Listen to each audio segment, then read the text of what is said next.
Okay guys, the last and the shortest video is going to be nervous tissue. So before I do that, I'm actually going to go back, and you can do this as well. I just want to highlight my 4 types of tissue just so they stand out on the sheet. So we have epithelial, connective, muscle, and now I'm going to flip this over and head into type number 4, nervous tissue. And I'll highlight that one as well. So, where will we find nervous tissue? Well, a couple of places. So the locations include nerves. And we'll find nervous tissue in both the nerves of the peripheral nervous system and central nervous system. So peripheral is like all the nerves that extend to like your fingers and your feet and through your arms and away from your spine. And central nervous system is your brain and spinal cord. So we'll actually add those in.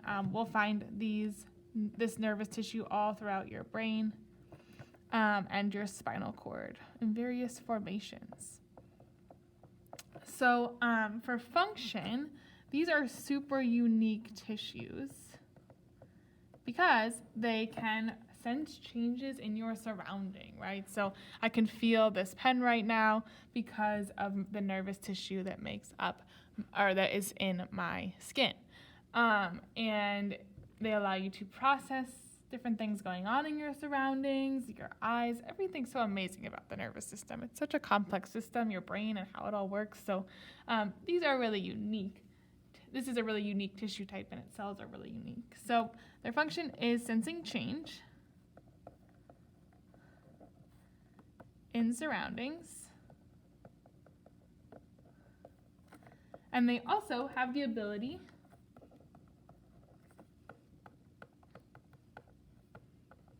to send nerve impulses. And we'll go super in depth on this. We are going to have a whole unit on the central nervous system and a whole unit on the peripheral nervous system, but because it's the introduction, we'll just keep it nice and simple for now. We'll go over here and draw a neuron. I'm not very good at drawing these, so I will do my best, but we're going to start with the dendrite, which you don't need to know this yet, but it's kind of like a star-shaped type thing. This is how it's modeled. It actually doesn't look exactly like this. And then we'll add a little nucleus here. And then we'll draw our axon and our axon terminal. So here we go.